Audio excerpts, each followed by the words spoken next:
এবং বলা যায় যে 5 আগস্টের পরে এটা সবচেয়ে বড় ক্ষোভ প্রকাশ করা আন্দোলনকারী যারা রয়েছেন, জুলাই বিপ্লবে যারা অংশগ্রহণ করেছেন তাদের দ্বিতীয় ক্ষোভ, এটি 5 আগস্টের পরে সবচেয়ে বড় একটি ক্ষোভ প্রকাশ করার আজকে নজির তারা স্থাপন করেছেন।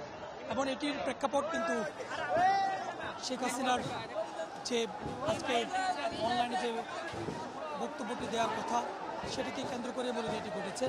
অর্থাৎ ছাত্রলীগের নিষিদ্ধ সংগঠন ছাত্রলীগের যে ফেসবুক পেজ, সেই ফেসবুক পেজের মাধ্যমে আজকে অনলাইনে যে বক্তব্যটি দেওয়ার কথা সেটিকে ঘিরে মূলত আজকের এই উত্তেজনা।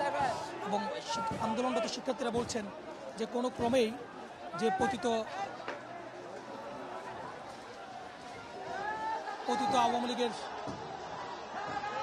পালিয়ে যাওয়া যিনি রয়েছেন প্রধানমন্ত্রী সাবেক শেখ হাসিনা, তার কোনো অবস্থান অর্থাৎ তার কোনো প্রাসঙ্গিকতা বাংলাদেশে তারা দেখতে চান না। এবং তিনি যখনই প্রাসঙ্গিকতা হয়ে উঠবেন, তিনি এবং তার দল যখনই নিজেদেরকে প্রাসঙ্গিক করে তোলার চেষ্টা করবেন, তখনই তারা এই ধরনের আন্দোলন এবং এই ধরনের ক্ষোভ জানানোর মধ্য দিয়ে তারা তার জবাব দিবেন, এটি তারা জানান দিচ্ছেন।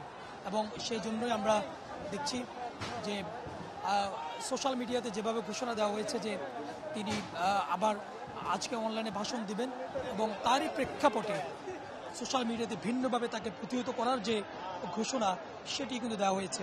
এবং তারই বহিঃপ্রকাশ আজকে ধানমন্ডি 32-এ শেখ মুজিবুর রহমানের যে ভবনগুলো আছে সেই ভবনগুলোতে আগুন দিয়ে ভাঙচুর করে যে ক্ষোভ প্রকাশ করা, সেটি কিন্তু উত্তেজিত ছাত্র জনতা সাধারণ মানুষ সেটি প্রকাশ করছে।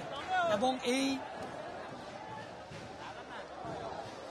এই ক্ষোভ প্রকাশে শুধুমাত্র যে শিক্ষার্থীরা রয়েছেন বিষয়টি এমন নয়, এখানে আমরা দেখেছি নানান শ্রেণী পেশার মানুষ এখানে একত্রিত হয়েছেন।